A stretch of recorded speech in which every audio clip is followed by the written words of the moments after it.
I'm only going to be one best man, so I'm going to make it long. All right.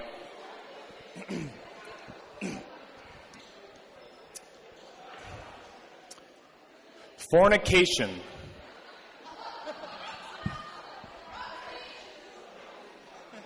Sorry. For an occasion like this, it's customary that the best man speaks on behalf of the groom. With that being said, my name is Dan Jones, and if this is your first time meeting me, it's likely also your first time meeting Brett, so you should come around more often. I'm very honored to be up here speaking. I'm very happy that the big day has finally come for you guys. Glad that the weather held out. The one thing I'm not, though, is intoxicated. And so for that, first toast that I'm giving is to myself and the groomsmen. We made it to 7. It's been a long day, so cheers to us. Yeah, there's more, don't worry. To be honest, I was hoping that giving this speech with a little buzz would ease my nerves a little bit, but it's not really helping. I've been told that when public speaking, it's always best to imagine the crowd naked. So with that being said, bridesmaids, you guys looking good tonight.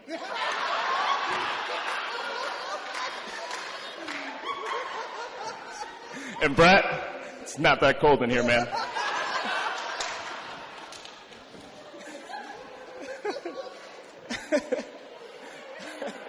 A side note, I'd like to take a second to discuss how great Sam looks tonight. Sam, please stand. Let's get one last look at you. Come on. You look great. You look beautiful. Absolutely. And I think we'd all agree that the dress is a nice change of pace from the pants you wear in the relationship. But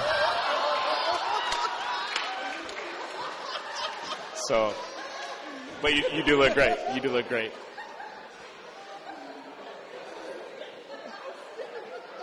All right, let's dive into our history a little bit. Brett and I go back quite a ways. So, Brett and I met in the 90s. It was a time that I think we can all agree was much simpler. We were neighbor kids that both came from single boy families. I'm the middle of 2 sisters, and Brett has a sister, Ari. Ari, would you raise your hand if you don't have a job? Okay. Okay. So naturally, we became pretty inseparable. We hung out during school. We hung out after school. We played Little League. We played rocket football. And we both ate when we were bored, when most people eat when they're hungry, if you can tell. Being so inseparable, I was privileged to spend many hours with the Stewart family, where I learned at a young age about their family genetic disability. It runs primarily on the dad's side. Unfortunately for me, doctors don't prescribe anything to people who are dicks. That was for you, Lee.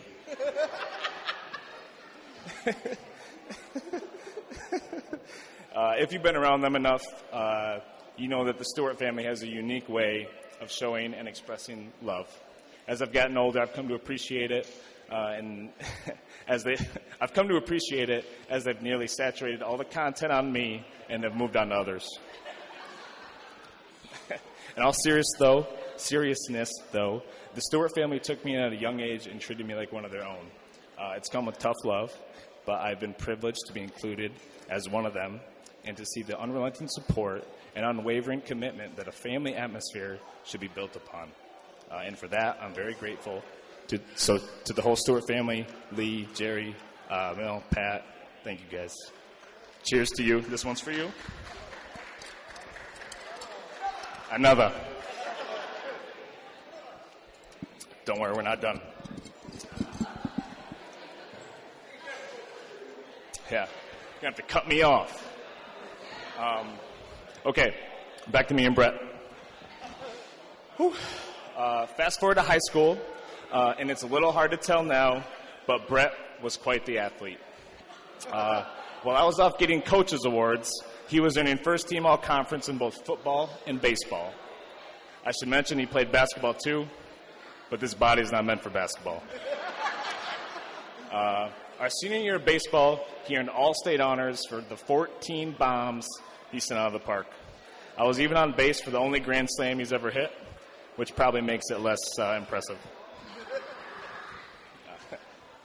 I attribute all those home runs to the inspiring walk-up song he selected, which was "This Is Why I'm Hot" by Mims. We might play that one later.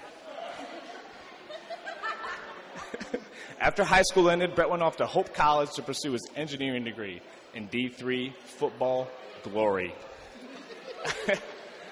With the exception of Michael Jensen, that's where he met these mongoloids on my right. I would frequently come up to Hope with the expectation of partying, but partying with these guys seemed to turn into crushing Mountain Dew and Doritos all night and playing Call of Duty. Multiply this by 4 years, and somehow, in 2015, with Dorito dust still on his fingertips, Brett graduated summa cum laude from Hope College with a degree in mechanical engineering. It's very impressive. Yeah. Brett was immediately hired by Johnson Controls after graduation. He was quickly responsible for the installation of large projects in the Louisville area. This required him to be down in Kentucky for weeks on end, often driving up on the weekends. This leads me to my next talking point, which I really don't think has gotten the attention it deserves throughout this event. Let's talk about Bumble. For those of you who have a jitterbug as a phone, Bumble belongs to a group of highly regarded social dating apps. These apps include platforms like Tinder, Hinge, Ship, and for Bill here, Grindr. So that you understand how it works, you basically create a profile picture, you say something funny, and boom, you can start swiping. You swipe left if you're not interested in someone, and you swipe right if you are. And if you match, you can start a conversation. Now, you're probably thinking how I know so much about this. It's because I'm on all of them. Yeah. So if you get a picture, send it to me. I'm looking for a new profile photo. So in 2017, when Brett told me he had matched and was going to visit this girl from Warsaw, Indiana, my initial thoughts were, same old college Brett.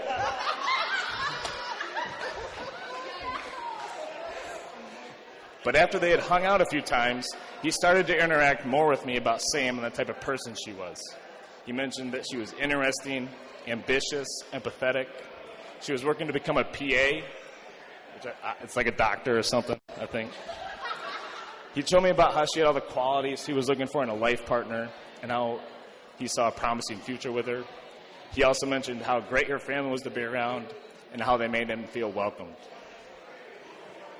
And of course, that conversation never really happened because we're men and we don't talk about our feelings. But I've known Brett long enough that I can decipher. Last page, I promise. What he did tell me, though, he did tell me that she had a lake house. And when I heard that, I asked what any best man should ask, and that's, does she have a sister?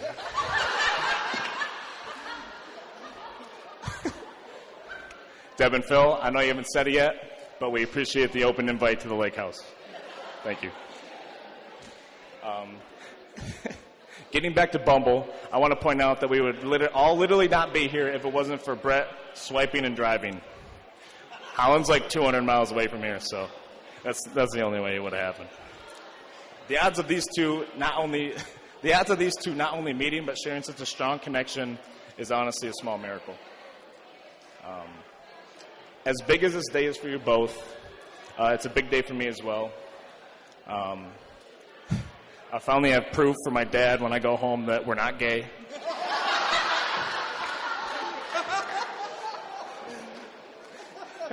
All right. I'm going to try to wrap this up without crying. Brett. Woo. Woo. All right, we're going to skip that. All right, Brett, the way you approach life is something I've always been envious of. You've got an amazing drive for life and continuously set and reach for newer and higher goals. Not only do you propel yourself forward, you continuously reach back and bring me along with you. You've seen me at my lows. It says fake cry right here, so I'm trying to do that. You continuously reach back. You see me at my lows and have helped me elevate to my highs. I hope that you know I will always be your biggest fan. I will always have your back. And I look forward to all the great things that Sam and you will accomplish throughout the years. So with that, a final cheers. Woo! Got through it. Final cheers to the bride and groom. Sam, welcome to the family. Brett, congratulations on marrying up.